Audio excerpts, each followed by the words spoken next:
Section 4 बात करता है इंसान की मेंटल हेल्थ केयर ट्रीटमेंट से रिलेटेड डिसीजंस लेने की मेंटल कैपेसिटी के बारे में। मेंटल कैपेसिटी बात करती है पेशेंट किस सेक्शन के अंडर हॉस्पिटल में एडमिट होगा। तो टाइप्स ऑफ एडमिशंस हम इस वीडियो में बात नहीं करेंगे। अभी हम बात करते हैं मेंटल कैपेसिटी के बारे में। मेंटल प्रैक्टिशनर जो भी पेशेंट को एडमिट कर रहा है उसकी मेंटल कैपेसिटी को असेस एडमिशन से पहले करा जाना चाहिए और तभी डिसाइड होगा कि पेशेंट का ट्रीटमेंट के डिसीजंस कौन लेगा, वो या फिर उसका नॉमिनेटेड रिप्रेजेंटेटिव। अब हम नॉमिनेटेड रिप्रेजेंटेटिव के बारे में बात करते हैं जो कि सेक्शन 14 में दिया गया है। हर एक पेशेंट जो कि मेजर है, जो कि 18 साल से ऊपर है, वो अपना नॉमिनेटेड रिप्रेजेंटेटिव अपॉइंट कर सकता है। नॉमिनेटेड रिप्रेजेंटेटिव कब आएगा? जब पेशेंट की मेंटल कैपेसिटी नहीं होगी अपने ट्रीटमेंट के लिए डिसीजंस लेने में।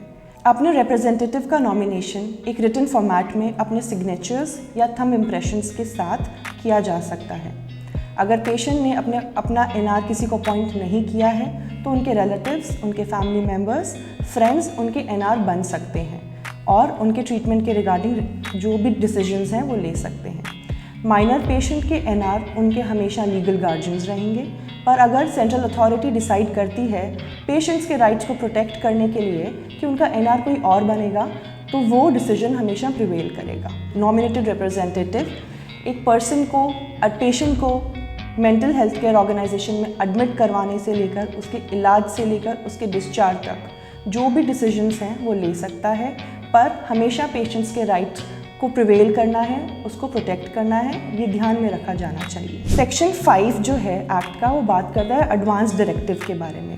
एडवांस डायरेक्टिव एक बहुत ही नया टर्म है जो कि इस एक्ट के साथ में इंट्रोड्यूस किया गया था इंडिया के अंदर। एक इंसान जो कि 18 ईयर्स से ऊपर का है वो अपना मेंटल इलनेस का इलाज कैसे करवाना चाहेगा, जब भी ज़रूरत पड़े वो एक एडवांस डायरेक्टिव के थ्रू पहले से ले डाउन कर सकता है। एडवांस डायरेक्टिव भी एक रिटन फॉर्मेट होना चाहिए जो कि रजिस्टर करवाया जाएगा central mental health care authority के साथ में और मेंटल हेल्थ रिव्यू बोर्ड के साथ में। जो सेंट्रल अथॉरिटी है उसका एक गिवन फॉर्मेट है जिसके अंदर एडवांस डायरेक्टिव रिकॉर्ड किया जाएगा। रजिस्टर करने की अथॉरिटी है mental health review board of every state.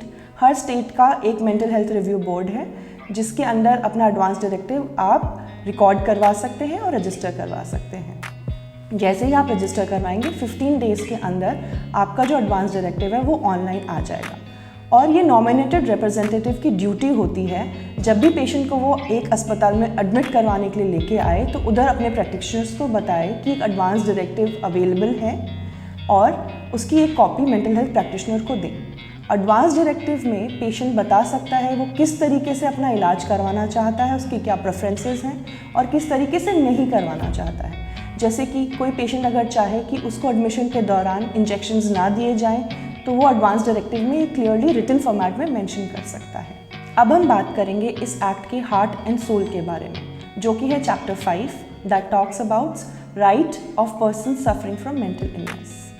Section 18 to 28 में एक पूरी लिस्ट ऑफ पेशेंट्स राइट्स दी गई है जिसमें सबसे पहला राइट है right to access mental health care without any discrimination. जो भी इंसान एक मानसिक बीमारी से ग्रसित है उसको मेंटल इलनेस का इलाज एक्सेसिबल होना चाहिए। Good quality of treatment at affordable rates, geographical availability and without any discrimination of sex, gender, sexual orientation, their caste, class, political and social opinions, ये कहीं पे भी मैटर नहीं करेंगे जब एक मेंटल प्रैक्टिशनर एक मेंटल इलनेस के पेशेंट से डील कर रहा होगा।